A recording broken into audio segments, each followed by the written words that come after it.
మా క్రికెట్ అంటే మన కంట్రీలో ఒక ఎమోషన్. ఐపీఎల్ అంటే మన ఇండియన్స్‌కి ఒక ఫెస్టివల్. ఈ వీడియోలో ఐపీఎల్ గురించి కొన్ని క్రేజీ ఫ్యాక్ట్స్ గురించి మాట్లాడుకుందాం. వీడియోలోకి వెళ్ళే ముందు మీరు మన ఛానల్‌ని సబ్స్క్రైబ్ చేయకపోతే వెంటనే సబ్స్క్రైబ్ చేసి సపోర్ట్ చేయండి. Fact number 1. Captain cool MS Dhoni గ్రౌండ్‌లో ఎప్పుడూ తన కామ్ మైండ్‌సెట్‌తో అపోనెంట్స్‌ని ఓడించడానికి చూస్తాడని అంటారు. కానీ 2019 సీఎస్‌కే వర్సెస్ ఆర్ఆర్ మ్యాచ్‌లో ఎవ్వరూ ఎక్స్‌పెక్ట్ చేయని విధంగా ధోని ఫుల్ ఫైర్ అయ్యాడు.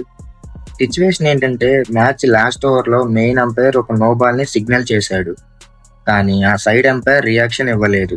ఇది చూసిన ధోని డైరెక్ట్‌గా చెన్నై డగౌట్ నుంచి వాక్ చేస్తూ అంపైర్ దగ్గరికి వచ్చాడు.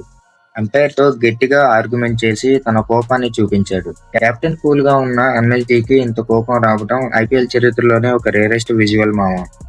Fact number 2. ఇది మాత్రం క్రికెట్ హిస్టరీలోనే బిగ్గెస్ట్ కామెడీ మూమెంట్ మామ.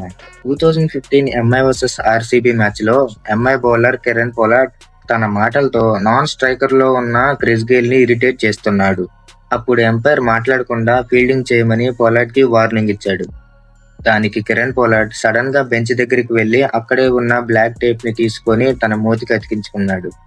ఇది చూసిన ఫ్యాన్స్ అండ్ కామెంటేటర్స్‌కి నవ్వు ఆగలేదంటే నమ్మండి, ఆ సిట్యుయేషన్ ఎంత కామెడీయో.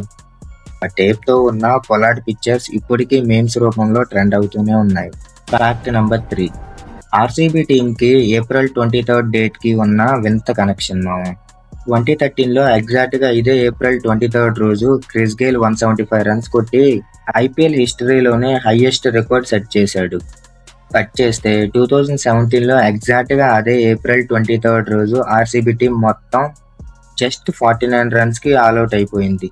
ఇది ఐపీఎల్ హిస్టరీలోనే లోయెస్ట్ టీమ్ స్కోర్. ఈ ఒక్క డేట్ రోజు హైయెస్ట్ అండ్ లోయెస్ట్ స్కోర్స్ రావటం ఒక పెద్ద మిస్టరీ మామ. ఈ వీడియోకి ఇంతే guys. Hope you guys like my video. Thank you.